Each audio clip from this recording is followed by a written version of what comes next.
Welcome to the Berkley Center. I'm Katherine Marshall. I'm a senior fellow and a veteran of the Berkley Center, having been here for 8 years. I work on religion and global development, and I also head the World Faiths Development Dialogue, which is a small NGO with an unlikely pedigree because it was born in the World Bank and is now based at Georgetown University. It's my great pleasure today to introduce someone who is both a friend of long standing, but also an absolutely remarkable leader in the world of faith and also in Southeast Asia. I first met Sulak when he was part of the World Faith Development Dialogue that Jim Wolfenson and Lord Carey, when he was Archbishop of Canterbury, started to try to see if there wasn't more common ground than appeared at the time between the worlds of development, international development, fighting poverty, and the worlds of religion, which really were a closed book to most of the development organizations at that stage, and which remain so to some extent.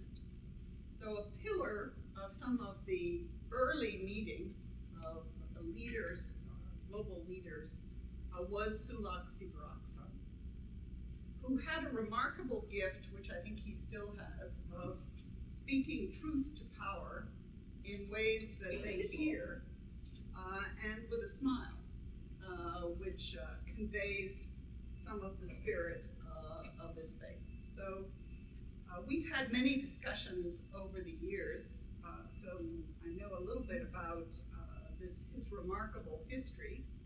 He started, I think, as a young rebel,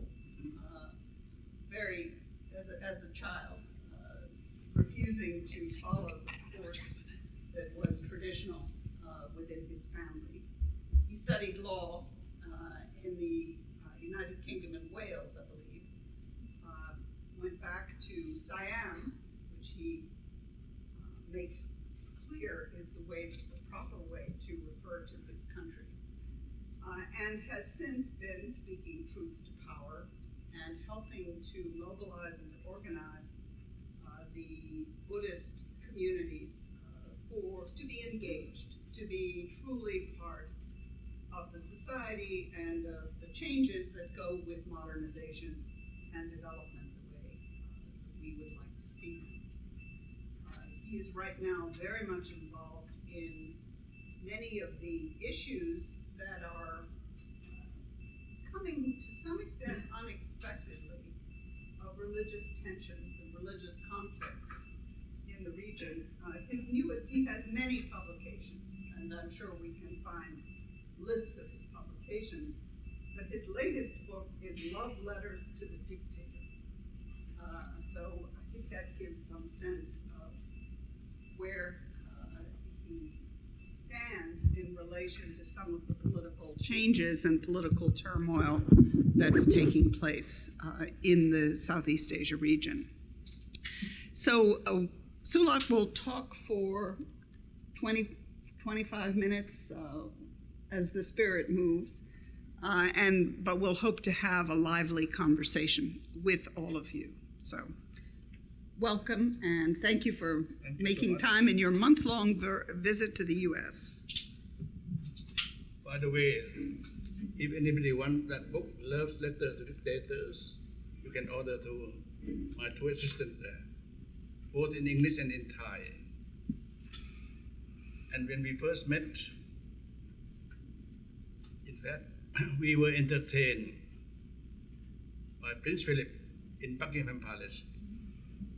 And people introduced him, these spiritual leaders from Buddhism, Hinduism, and they all dressed beautifully in their tradition. And I just, like this, Prince Philip told me, "You don't look like a spiritual leader to me." But I said, "Your Royal Highness, I love spirits." And next day, we went to Lambeth Palace from our hotel in a small van. The first one who stepped down from the van was greeted by the Archbishop of Canterbury. He happened to be a cardinal from Rome, So the Archbishop called him, Your Eminence. I was the second one, stepped down. The Archbishop called me, Your Holiness. And I have remained Holiness ever since. Jim Wolfson always writes to me as Your Holiness. Yeah. So, Your Holiness will speak to you today from ex-cathedral, which will be unquestionable. The topic,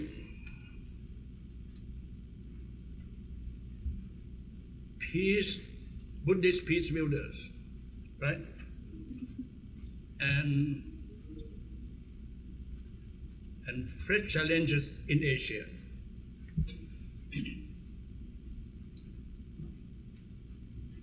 And that young man who raised his hand up, he's now Secretary General of the International Network of Engaged Buddhist. I was one of the founders 25 years ago. The idea is that we want to make sure that Engaged Buddhists must be different from the sterile capital B Buddhists. Often they link with their nation, become nationalists. To be a Sinhala must be a Buddhist. And our enemy are the Tamils. The president of Sri Lanka claimed to be a devout Buddhist. And they have been fighting with the Tamil Tigers. The Tamil Tiger at the end put their white flag on, accept the defeat. But the president ordered the killing of the Tamils, children, women, 50,000. Those also in hospital, in school. This documented by the BBC as the Amnesty International. 3 years ago, I was one of those known as the International People's Tribunals. You may have heard that this tribunal started in the Vietnam War, started by Bertrand Russell, who condemned the American invasion of Vietnam. And the mainstream press called him, he was 90, senile, and so on. And of course, we have no legal mandate, but I think we claim to have moral mandates. I think Bertrand Russell and the first tribunal did help to shorten or to end Vietnam War quicker. Our meeting in Dublin, I was the only Buddhist in that tribunal, and we have to agree consensus, and we agree to condemn the president of Sri Lanka for committing crimes against humanity. As I said, we have no legal mandate, but our conclusion is now reached the UN, and they're debating about the communist Sri Lanka. This is one example to make clear that if you are a Buddhist with small b, you don't even have to follow the Buddha. You can be a Christian, you can be a Jew, you can be a non-believer, provided that you use the name Buddha, I mean to be awakened. Awakened from greed, hate, and delusion, transform greed into generosity, transform hatred into loving kindness, transform ignorance into real understanding. So this I have been, if I may claim, to have been peace buildings for 25 years. When we started, I talked to our Japanese friends. They have so many denominations in Japan. And you ask any Japanese which denomination they belong, they say they don't know because nobody died yet. Because Japanese Buddhism is wonderful with funerals, and the priests make a lot of money on funerals. Anyhow, we have now persuaded them. In Japan, quite a number of Buddhist priests care now for the aged, the dying, and some of them even become more progressive. Because I said, to be a goody Buddhist, particularly from the rich country like Japan, South Korea, Taiwan, they contribute so much money helping others. I think that was social welfare. You help the poor to remain poor. But the essential teaching of the Buddha is social change. first step is called dana, generosity. But sila is social change. Sila usually translates as moral precept. In fact, sila means how not to exploit yourself and not to exploit others. And put in the modern term, how to bridge the gap between the rich and the poor, how to confront environmental degradation, how to build environmental balance. In fact, I should be speaking in New York on climate change with Christian, Muslim, and so on. In fact, I'm invited by the World Council of Churches. So this is peacebuilders. I don't want to speak more on these issues. As we have also leaflet outside, you can, if you are interested, you can question more. Now, as for the challenge in Asia right now, I can speak about Asia partly because I live there. I can't speak of Africa, Latin America. Maybe similar. But in Asia, in every country, including my own country, we are controlled by the two empires. One is American Empire, one is Chinese Empire, and the Chinese Empire become even more powerful than American Empire. Besides these two empires, we are also controlled by the transnational corporations. We can discuss on that. I think that for me, the main pictures. Every politician have to be recognized by these two empires. And of course, they have to link with transnational corporations. For example, the Mekong River is the main river in Southeast Asia, including my country, Siam, Laos, Cambodia, Vietnam. Started from China. In fact, started from Tibet, because which is now claimed to be part of China. But the Chinese control this river effectively for their own interest. They bring in cheap goods from China, and they control everything. My country is a country which produces all kinds of fruits, but now our farmer could not even raise garlic, onion. They all have to come from China. And the Chinese population control mostly in Burma, Laos, Vietnam, Cambodia. In my country, they have not control directly, but our country entirely under their administration. The Chinese hegemony is great. The Dalai Lama is a Buddhist monk, Buddhist leader, and my country claimed to be a Buddhist kingdom, but we don't dare to invite him. 2 years ago, I invited his sister. The visa also denied. So this year, the first time, the Chinese also denied my visa to enter China. This is just one example. The Americans are much more subtle. Of course, they used to control that area until the end of the Vietnam War. But I think now the Americans feel that they cannot allow the Chinese to penetrate alone in that area. I think they are coming back.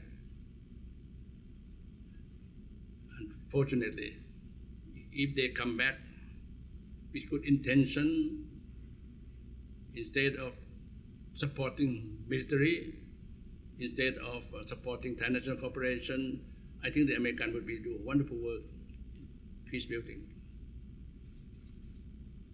Now, if you go to each country, you know, what happened in each country. Burma have felt under the exclusive Chinese control, that they now open their country up. A lot of people have so much hope in Burma. At the same time, the Americans also jump into Burma very quickly, despite the fact that they have sanctions against Burma, like the EU, but now they got into Burma in a big way. So I feel sorry for poor Burma, from jumping from the devil to the deep blue sea. But one who could hope it become more democratic, more freedom. Not much, but much better than before. But I think we have one or two experts on Burma here. We can have discussion on that. But I don't think I should go country by country, the whole of Southeast Asia, which is now celebrate it coming together in the name of ASEAN. 2 years' time, they want to be something like EU, but I don't see that. Because ASEAN interests entirely on economic. And from the Buddhist perspective, economic represents greed, not wisdom. They have no idea talking about freedom, liberty, democracy. None of the ASEAN countries are democratic, except in name. For instance, Singapore claims to be democratic. They have elections regularly, but one party. And all Singaporeans are, I think without exception, economic animals. Malaysia also have election every 4 years. After election, you keep your mouth shut. The media controlled by the government. And Mr. Mahathir Mohamad remained Prime Minister for 22 years. Whereas in Malaysia, the king could be on the throne for 5 years. They take turn rotating. So people don't realize that this ASEAN, the first concept came from my country, Mr. Pridi Phnompenh, who was one of those who overthrew the absolute monarchy in 1932. And when the Japanese invasion of that area, he was the one who resisted the Japanese. And he had to resign from the cabinet because the dictators who invited the Japanese, in fact, the man who changed the name of Siam to Thailand, and he made us all uprooted from our own culture. He forced us to wear Western dress. He forced us not to eat with our fingers. He forced us not to chew bitter nuts, and all kind of, in my opinion, unnecessary thing. Anyhow, this man declared war against the US and UK, supporting the Japanese and Germany, Italy. But Mr. Pridi, having resigned from the cabinet, but he was too popular, so they made him regent because the king, the former king, the late king, was being educated in Switzerland. So with that position, and he also found Thammasat University, the University of Moral and Political Science, he used these two places to start a free Thai movement, siding with the Allies against Japanese occupation. And after the war, all those weapons the Allies gave to the free Thai movement, he gave to those countries who aspired to become independent, some to Indonesia, some to Cambodia, some to Laos, big chunk to Vietnam. We are still in Vietnam, two regions called Siam region. And after the war, we were the only independent country at that time. So he invited all those countries in the region to form the Association of Southeast Asian Nations. People forgot about that. And these, of course, at that time, Aung San was not yet, Burma was not yet independent. Aung San himself came to Bangkok. Ho Chi Minh sent General Giep from Vietnam. Prince Pecharat from Laos was elected to be secretary of this new association. And Mr. Tieng Sirikhan, an MP from the northeastern part of Siam, was elected to become president. And this idea, Southeast Asia would remain neutral, socialistic democracy, so that Mr. Pridi foresaw that India would become independent soon, China would become strong after the war, the Americans would come to dominate Southeast Asia more than the British, and the Russian too would come to Southeast Asia. If we are all together, we could be in a good position to speak to all these great powers. Unfortunately, in this country, President Roosevelt passed away, and you have President Truman, an honest man, hard-working man, but mediocre. This has come from the words of the British ambassador in the US at that time. Had FDR remained in the White House, he would push to the end of colonialism, as he told Churchill. But Truman was persuaded that we have to support the empire against communism. And this, as I said, Southeast Asia was destroyed. Ho Chi Minh, in fact, declared independence, imitating American Declaration, was regarded as an arch enemy. I think the country changed tremendously. So I warn people in the ASEAN, if you don't look back to the past, if you don't care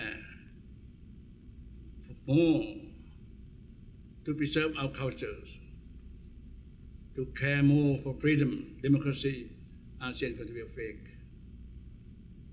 But I fear my warning is not taken seriously by the power that be.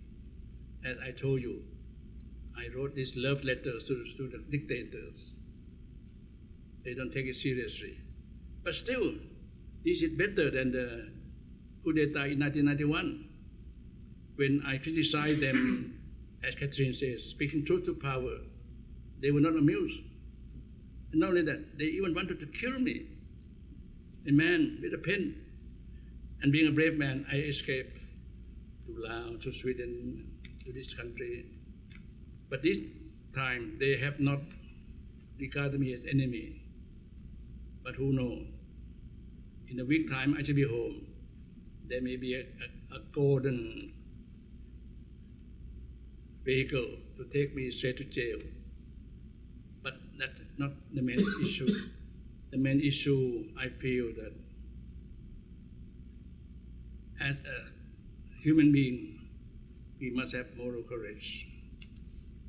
And I must say, moral courage, we Buddhists should also learn from the Quakers. The Quakers, to me, is the nearest to the Buddhists, because they call their Quakerism as the real society of friends. And they regard friendship as very important. And they also believe in non-violence. To kill a person is wrong. In Buddhism, likewise, the Buddha said friendship is the best. Not honor, not money, not power, friends. And the good friend is the one who tells you what you don't want to hear. If you have a good friend, he tells you. If what he tells you is not useful, you forget about it. But if what they tell you is very useful, criticize you, which you want to hide, you must develop deep mindfulness in order to transform yourself, to reconstruct your consciousness, to be a better human being. And I think for me, it's the base of peace building, starting from yourself, and bring that to society. And in society nowadays, from a Buddhist perspective, you must understand the structure of violence. You must not hate the oppressors. We are unlike the communists. We don't hate the oppressor. But we must try to transform oppressive system with upaya, skillful means, non-violently. I hope what I have told you makes some sense for further discussion, question and answer. Thank you so much for your patience.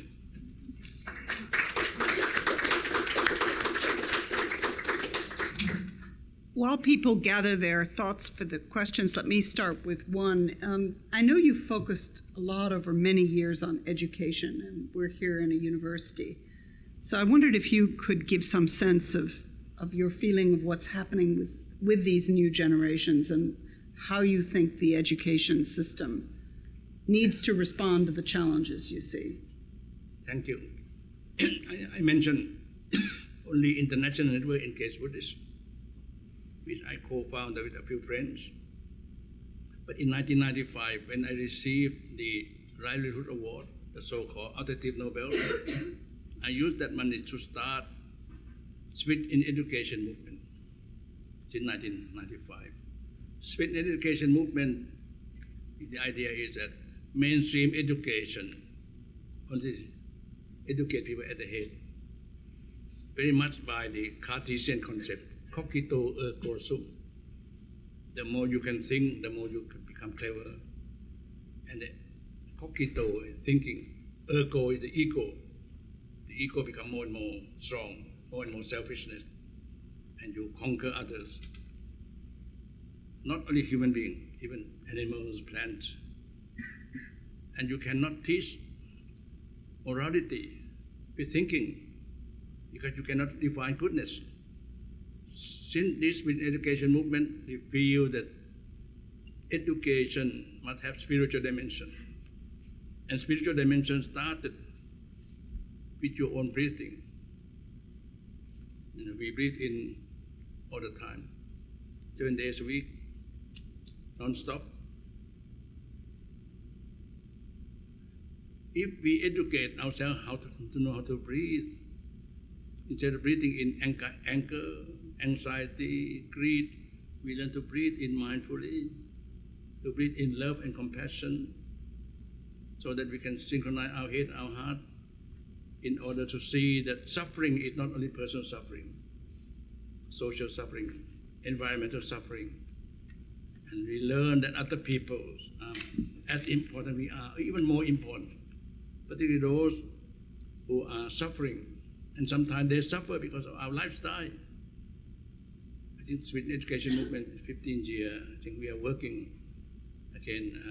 My company and Mu used to work in Burma for 15 years. We are now linking with the Christian, with the Muslim, with the Buddhist in Burma.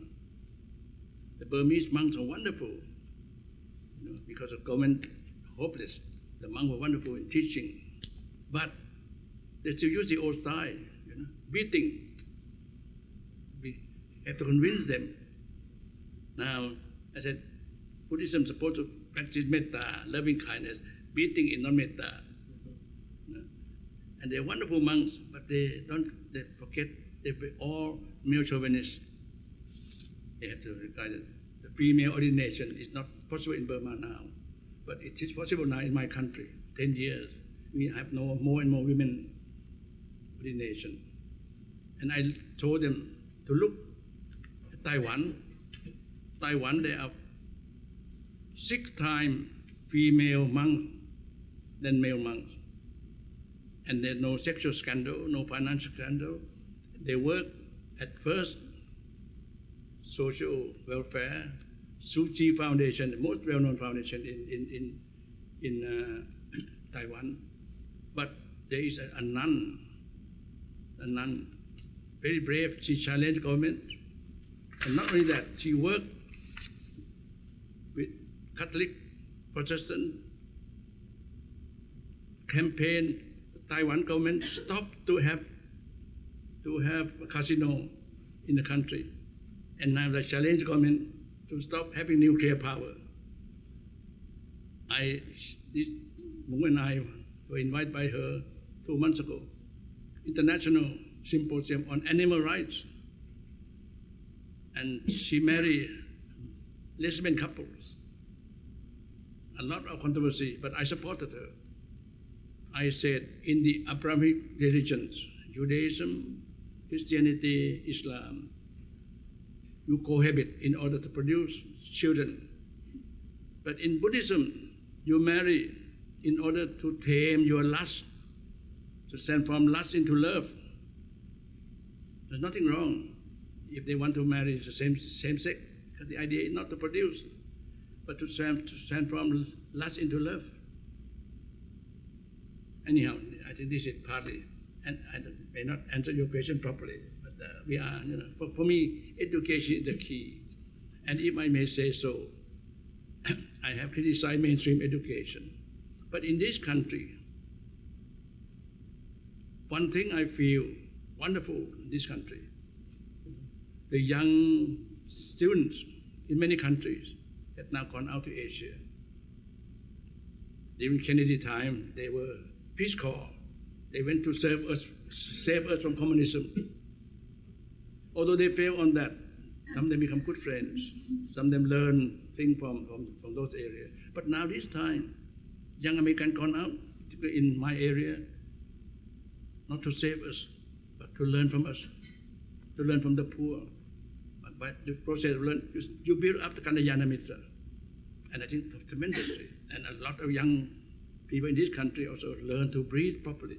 They don't have to be Buddhist, you see. But once you can synchronize your head, your heart, and you find the suffering in the world, you want to share that suffering.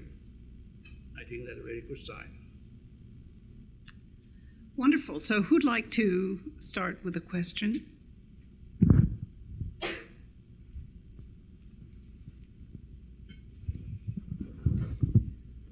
I'm Sally Benson, and I have a question, but I want to prelude it with the remark that some of us have known you from a distance and honored you from a distance from the days you were a political prisoner through clergy and laity concerned.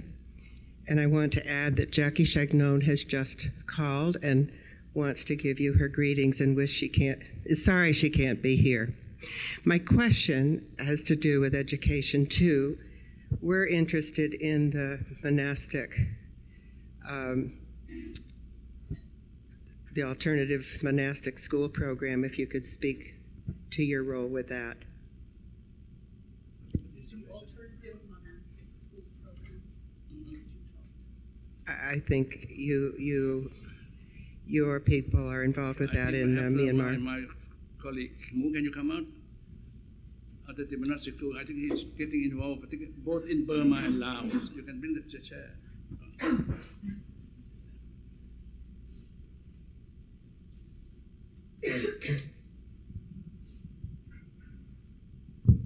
Well, our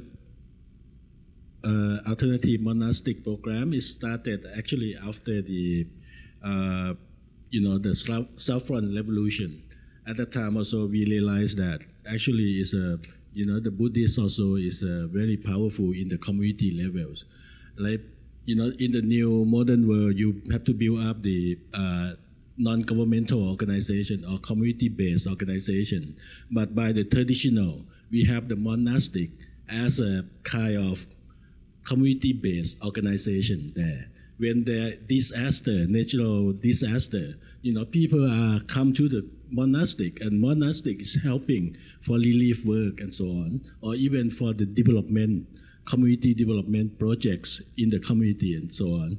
And we saw that it's also the monk take roles in education, in healthcare, and everything. And that's why we want to promote that. Instead of you bringing in a new kind of, CBO, community-based organization, become secular, but you make use of what you have in the community and strengthen the roles and make it more transparency, and also bridging the gap in terms of hierarchical and so on. That's why education is a part of that. And actually we are working with the hierarchical in the monastic school also. We expose the abbot, those who have power, in the monastic school, and also the manager of the monastic school. And then we give the training for the teachers, which is, is more like a holistic, like a hierarchical project, the power in the monastic school. After we have done this almost about nearly 10 years, especially in collaboration with the American Friends Service Committee, which we have been working together for 10 years. And the result now, we can see that our program is one of the best training program for the monastic school in Burma, which is also more recognized. And because we also putting like a, not just only develop the skill in terms of reading, writing, and also we put critical thinking also into that. And also we have the self-awareness, especially for the teachers. if the teachers they don't have self-awareness in terms of what is education and how that education can develop not just only the individual, because most of the modern education is developed only for individual, not focused on the developing for the community as well. That's why nowadays we see that people, the young people, when they develop for individual, they move into the city and nobody left in the village. Even in the Western world also, even in Thailand, most of the people move to the city and who else left in the village? That's why we have to develop that kind of individual and community as a curriculum that can go together. Otherwise, it's separated. This thing, and also the skill training also is a part of the curriculum that they can stay in the community and develop their own community with the skills that they have. And this program now we have been working in the monastic school in Burma, about 150 schools, which is altogether the monastic school in Burma is 1,500 monastic school run by the monks, not the government. And also we're using similar program in Laos, which is under control of the Communist Party. Now we are working with the 60 school in Laos.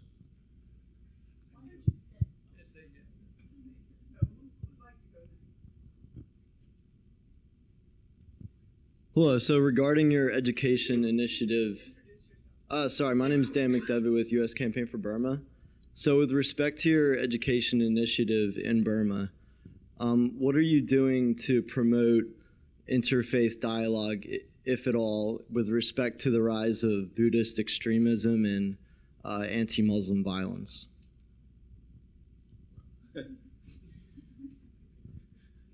Well, also we see that it's more, the tension, right, in Burma, which is also in the past, like 3-4 years or so, we has been focused on interfaith dialogue. Actually, it's even our organization, when we entered to work inside Burma, is in 1996.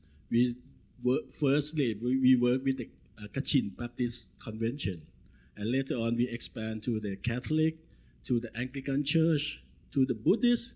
Why we are working with the Buddhists? Because the Christian, they said, the Myanmar Council of Churches, the leader, said that if you want to make an impact in Burma, you have to work with the majority also, not just only with the minority. That's why how we enter to work with the Buddhist community in Burma.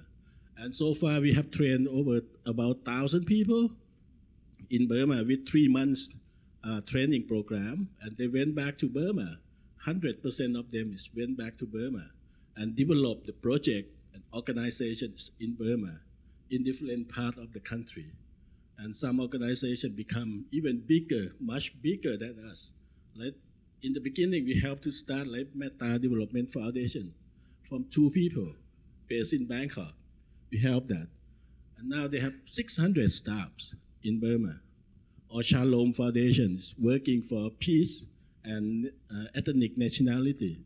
We host the first meeting at our ashram outside Bangkok.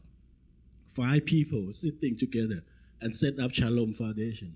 And now they have been working for the ethnic minority in Burma. Or even we work with the monks. And always we try to bring the people from different ethnic groups, from different religions come together.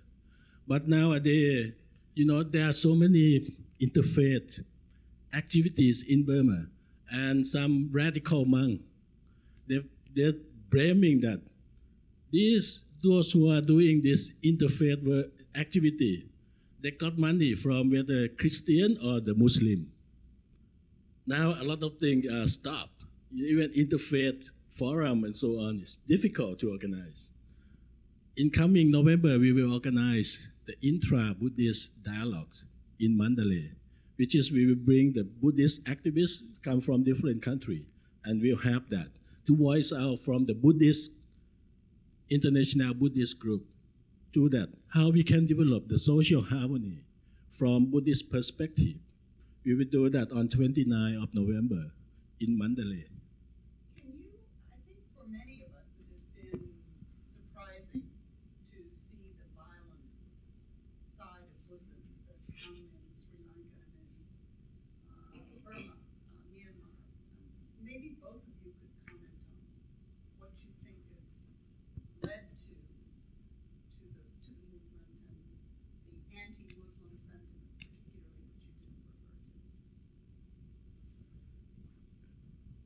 when people of different religions have conflict, you attribute to religions. But in fact, Sri Lanka is the Tamil and the Sinhala. You go right back to the British rule. See? And the British rule, they regard the Sinhala as no use. That's why they brought in the Tamils. See? And the Tamil was Christian, better educated, have better economic power. The Sinhalese became angry when they became independent. So they made the Sinhala is the official language. Think of that sort, you see. You have to see, on the Buddhist perspective, you have to see many, many issues involved and how to resolve the issues. Again, you have to have dialogue, you have to have trust, you have to have open mind, listen carefully. We are doing that in Sri Lanka, in Burma, and many places. As I want to remind people, when trees fall, make a lot of noises. When trees are growing, there's no noises. Many good things we are doing, resolving conflicts, interreligious gathering. Last November, we had a meeting in Kuala Lumpur with the mainstream Muslim. Islam is more or less a national religion. And at first they were distrusting us, but working with them, and we even invite them to Taiwan. And now, in November, they invite me to be a keynote speaker at their Islamic Institute.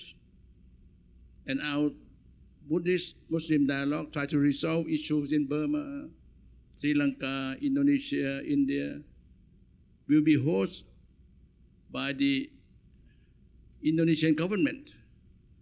Indonesia is the biggest Muslim population in the world, and they trust us. So, see, once you build trust, friendship, open dialogue, and ask them for forgiveness if we have done something wrong to them, soon they will ask, they have also done something wrong to us. Things have to be resolved that way, in my opinion. We have not have great achievement, but we have some small achievement here and there in our small capacity.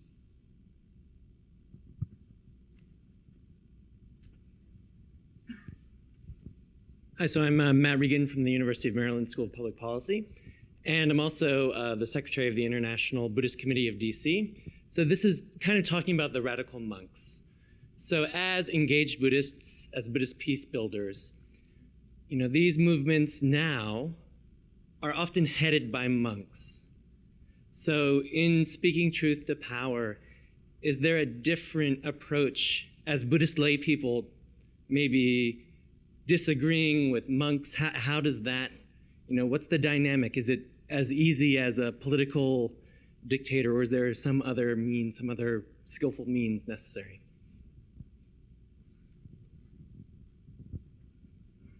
Monks have the privilege of wearing the robes, and sometimes that's also a hindrance. And monks are supposed to lead us in their simple lifestyle. Sometimes they don't do that. But you have to accept the fact. For lay people, we don't have the robes. Perhaps give us more freedom. But that freedom, you must use skillfully. Number one, not to overshadow the monks, particularly in the country where the monk who's very strong, and how to try to collaborate with them. If not, work separately, humbly. In this country, there's a Buddhist Peace Fellowship. In fact, they were the main people who invited me, us, to come to speak in Berkeley,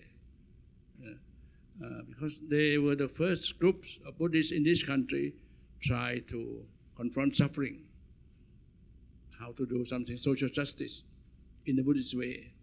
So I think if you are serious on that, you should contact them. It's a good group of people.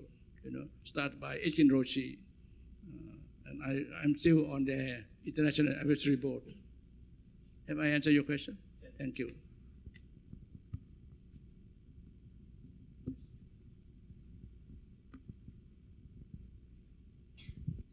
Sulak, John Borelli, how are you? to see you again. I wanted to ask you how, looking back over your long career of activism, how do you measure progress in the steps that you've taken?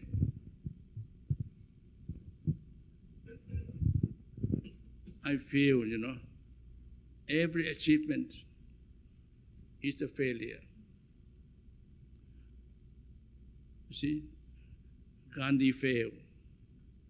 You may have got independence from the British, and now they all worship him in India. Every politician have to do the will and so on. But I think they worship capitalism, consumerism, materialism more than Gandhi. And if I may say so, even the Buddha failed. We all worship him and so on. But, many Buddhists become very violent. In my country, the main Sangha worship consumerism, capitalism. They make Buddha image for sale, amulet. Having said that, if you realize everything is a failure, you must learn how to overcome that. My life is approaching an end. I'm now 82 now. I won't live more than 50 years more. Having known that, you have to build up the Sangha. You see, the Buddha may have failed, but the Sangha, starting from there until now. So the Sangha are community. And this community must be community of Kalyana Mitra, speaking truth to each other, speaking what people don't want to hear. And if my success in any way is that I managed to build up the Sangha, and people like him, he's now much more able than me.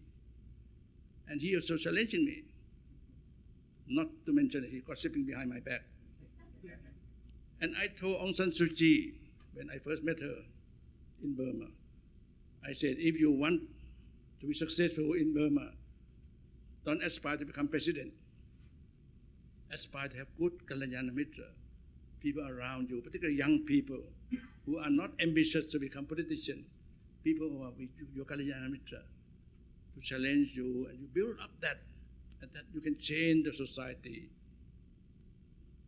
from bottom up. They don't have to join a political party, but this, she listened to me. I think she didn't understand what I said.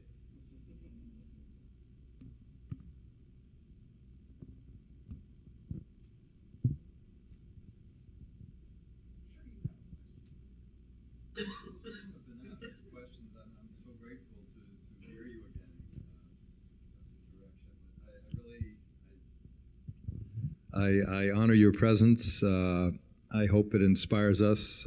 I too have been very frustrated as a kind of a marginal member of the Sangha here at the lack of either the ethnic-based Sanghas or the Americans that walk a capital B or a small b Buddhist path in some way to kind of call out the hate that's been perpetrated by monks in some case. I guess the question, let me ask you a question. One of the things that I'm aware of that's fanned the flames of hate in Sri Lanka and Myanmar in particular is internet-fed Islamophobia. And I think the reaction of people on the wrong side, if I can say that, in Burma and Myanmar has been very much to say, oh, well, they hate those Muslims in the West too. Have you been involved and engaged in the internet at all, or is this a tool best avoided?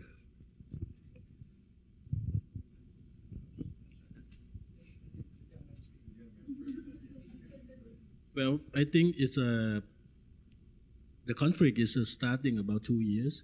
In the beginning, it's a bit, it's quite shock for the people, not just only outside the country, even inside the country, in Burma or even Sri Lanka.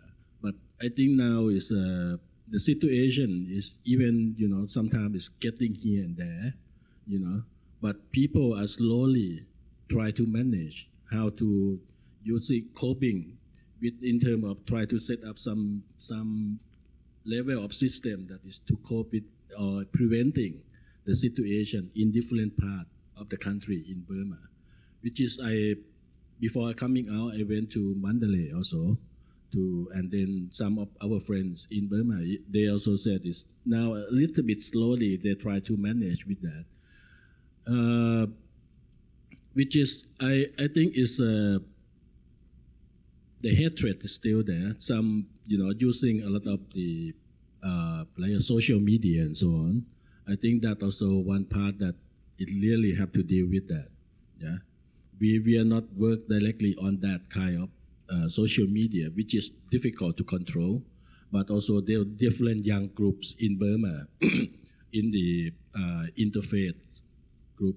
Now they set up the Interfaith Consortium in Burma, which is a lot of our alumni is a part of the consortium. Now they try to deal with this social media directly. I will add, he mentioned Burma, Sri Lanka. I was asked by the Tamil to do something with the Sinhala monks, particularly the Siam Nikaya. As you know, in Sri Lanka, the three main chapters, those three main denominations, because Buddhism was, the Sangha disappeared in Sri Lanka 260 years ago. So they asked the Siamese to go to start a lineage that's called Siam Nikaya. And then, of course, Siam Nikaya was asked by the king to ordain only high caste people. So the low caste had to go to Burma to start Maramavam Nikaya. See? And later on, these two Nikaya criticized for not strictly adhering to the Vinaya, teaching of the Buddha. So they invite the people from Lower Burma, Mon. The Mon are known to be very strict. So Ramanya Nikaya, the three Nikayas, you see. The Siam Nikaya is the worst because they're most powerful and very violent. But they owe their origin to us. So they feel to go to my country, like the Roman Catholic go to Rome. So I invite them to my country. I spent 3 weeks with them, meditation, taking them around, and they become calm. These are leading monks, outspoken against the Tamil. The last day before they leave, I said, can you now become non-violent? He said, yes, I could be non-violent in your country. But if I go back to Sri Lanka, I become non-violent, nobody going to listen to me anymore. See, it's difficult, difficult. Having said that, but many of them have now become more and more non-violent. Even the very violent monks, when they feel more secure, then I think you can resolve it that way.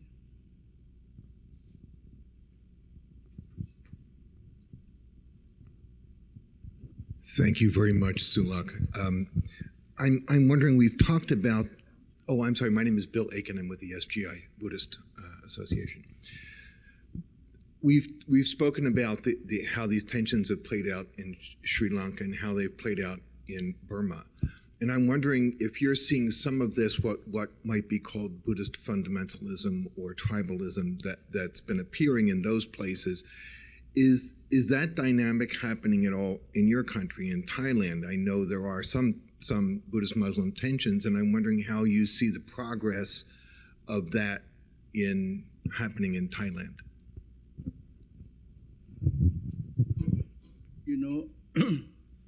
You are recognized outside your hometown. In your hometown, they regard me as a very dangerous person.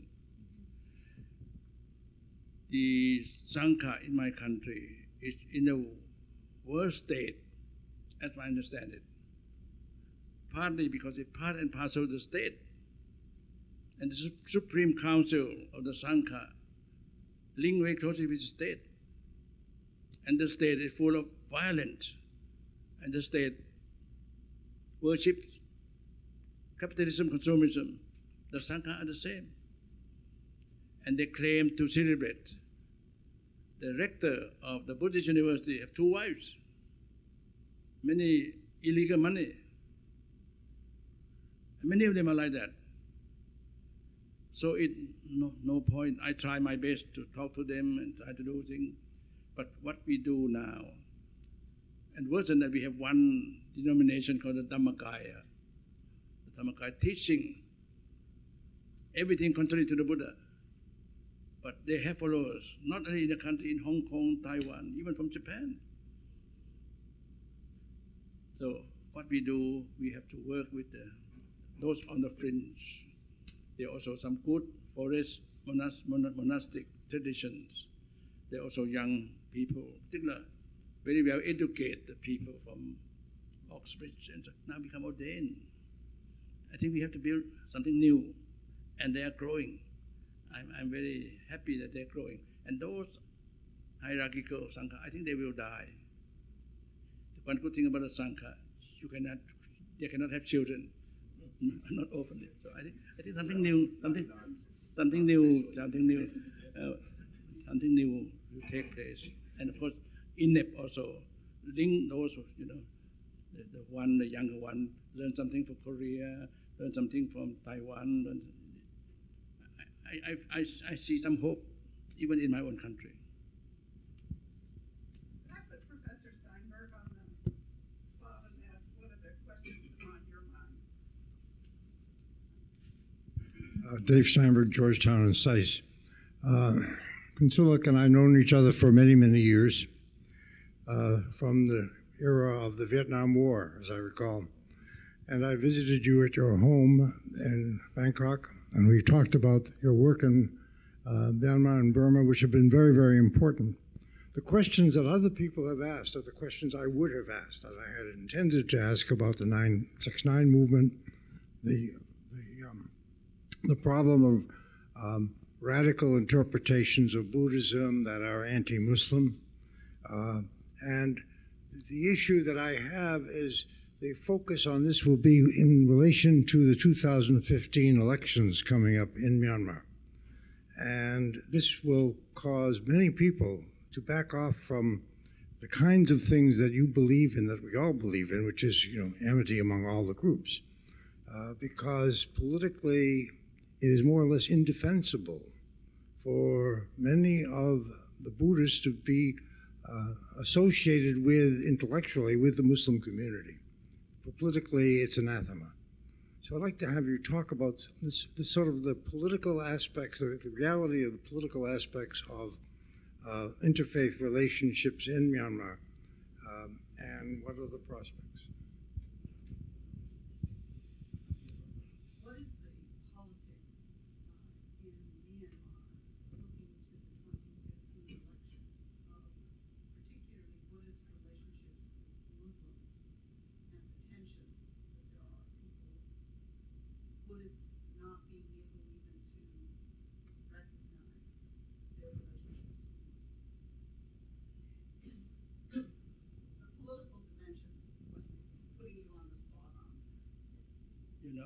I was speaking yesterday at the National Endowment for Democracy. And in my opinion, democracy perhaps is not always the best solution for any country.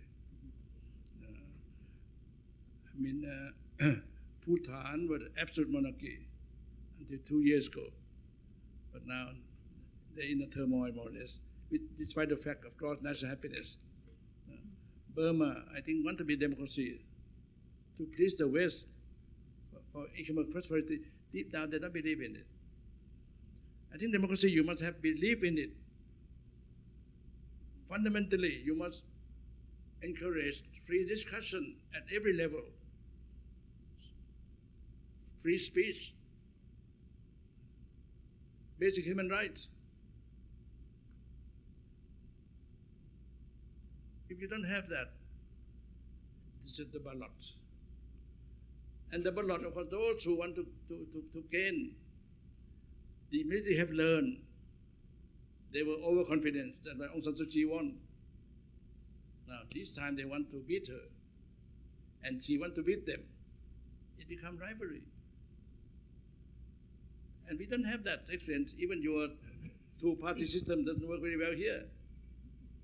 And I fear there may be bloodshed and violence. This is beyond our control. That's why in my country, a lot of people are relieved we have dictatorship now. Because I think with democracy, one must handle it skillfully.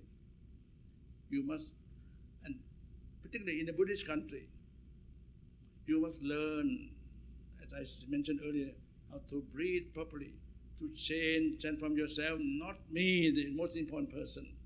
The majority are more important. But even so, that is not right, you see, because the Buddha said, Attatipataya must obey Lokatipataya. But Lokatipataya must obey Dhammatipataya, righteousness, care for the minorities, care for the element the majority may not care for. So I think it has to be nurtured skillfully, carefully. Unfortunately, my friend Aung San Suu Kyi doesn't even go for that. She wants to become president. You see, in Buddhism, if you aspire to something, you are on the wrong track. I don't know whether I answered your question. Maybe I can add a little bit regarding to this. I think, of course, politicians, they will make use of the situation as opportunity. The way like Aung San Suu Kyi not speaking up about the Rohingya, that also, try to gain the popularity for the vote from the majority Buddhists. And also the incidents elsewhere in Burma, Scato, that also there are some evidence that some commanders also behind the scene. That also spark it up. And that also is linkage with the coming election next year for Burma. And also similar things with Sri Lanka as well. And that if the Sri Lankan president still watching BBS, whether, if they're criticized to the government, I think that is going to be, try to finish the BBS as well. But right now they still make a balance. Sometimes BBS also criticized to the government. Yeah. And also, actually the BBS, Bodu Balasena in Sri Lanka, not just only criticized to the Muslim, but also even among the Buddhists. This group also try to scandal a lot of Buddhist leaders in Sri Lanka as well. That's why, the news come out from the country, just only one side of the whole picture, that we have to be careful in terms of that. Let me ask you one question. In the long years that we've worked together in trying to bring the development communities and faith communities more closely together on focusing on the problems of the poor and poverty, the question that always comes up relates to gender, and particularly to the ways in which religious traditions have viewed the position of women. You made some rather remarkable comments, I think, about that. But would you comment a little bit more broadly about how you see, in a sense, the concepts of human rights, of equality between men and women, shaping up not only within the theory of Buddhism, but within lived religion? The Buddha regard man and woman equal. Both could become enlightened. And the whole history of Buddhism, male chauvinism is there. In fact, I asked His Holiness the Dalai Lama. He agreed with me. And he said, Sulak, what can I do? I said, Your Holiness, in your next reincarnation, you are born as a woman. He laughed. I think that the gender issue, the men have to learn first, not only your head, your heart, your head, to respect the women. And again, the essence of Buddhist teaching is there. If you go to Ladakh, the Ladakhian will call you mother. First time I went to Ladakh, my big tummy, I thought, oh, but that's it. I think I'm going to deliver, baby. They said, no, we regard everyone as our mother. I think if you have that attitude, I think it goes very, very far. Respect everyone as your mother. The gender issue will be reduced.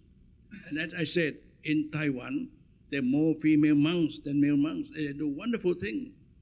And in my own country, the female monks started 10 years ago with 1 or 2, now over 100. They are not recognized by the Sangha, they're not recognized by the state, by the don't care about the state, don't care about the state. They're growing. Partly, the quality of the women must also be improved, and the quality of the men must be improved. In the long run, I think we must learn from our mistake, and I think we must work together for equality as well as fraternity. And these two will bring us to liberty from greed, hate, and delusion.